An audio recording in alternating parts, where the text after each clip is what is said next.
আসসালামু আলাইকুম রহমতুল্লাহ। আশা করি সবাই ভালো আছেন। আজকে বন্যার সাহায্যের জন্য ত্রাণ নিয়ে যাচ্ছি। আপনারা দেখতে পাচ্ছেন এই যে আমাদের আজাদ মামু স্কোয়াড এবং আমাদের রবিন ভাই সহ আরও অনেকে এখানে আসে। আমাদের ড্রিম বাইকার হানিফ ড্রোন একটা শ্যুট নিবে, আমাদের কবির কথাবার্তা বলছে।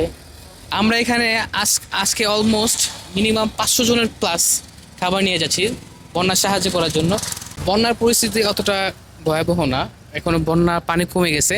এখন মানুষের রান্না বান্না করতে পারবে, এই জন্য আমরা চাল ডাল তেল পেঁয়াজ আলু রসুন এগুলো নিয়ে যাচ্ছি। আপনারা দেখতে থাকুন। এই মুহূর্তে আমরা আছি নতুন ব্রিজে, চিটাগাং, যেটা কর্ণফুলী ব্রিজ বলে। এইখান থেকে আমরা সরাসরি চলে যেতেছি সাতকানিয়া চকরিয়া ওইদিকে, যেইখানে অবস্থা বেশি বেগতিক, যেইখানে আপনার ত্রাণগুলো সঠিকভাবে পৌঁছায় না। আমরা চেষ্টা করবো যতই আমাদের কষ্ট হোক, ওইখানে আমাদের এই 2 ট্রাক মানে এইখানে মালামাল আছে। 2 ট্রাকের ভিতরে অলমোস্ট আপনার 1000 পরিবারের মালামাল আছে। হ্যাঁ, ওনাদের জন্য নিয়ে যাব, এইটাই আর কি আমাদের চাওয়া বা আমাদের ইচ্ছা। বাকিটা আল্লাহ পাক যতটুকু কবুল করে। আল্লাহ ভরসা। আমরা বন্ধু কবির, আমরা যে এই যে বনে ক্ষতিগ্রস্ত মানুষের পাশে যে যাচ্ছি, তোমার কাছে বিষয়টা কেমন লাগতেছে? আসলে আজকে ওরা বিপদে পড়ছে, কালকে আমরাও পড়তে পারি।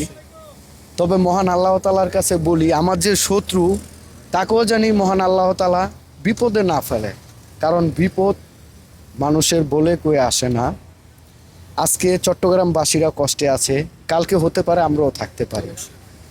তবে বিপদ চিরস্থায়ী না। না, এটা চিরস্থায়ী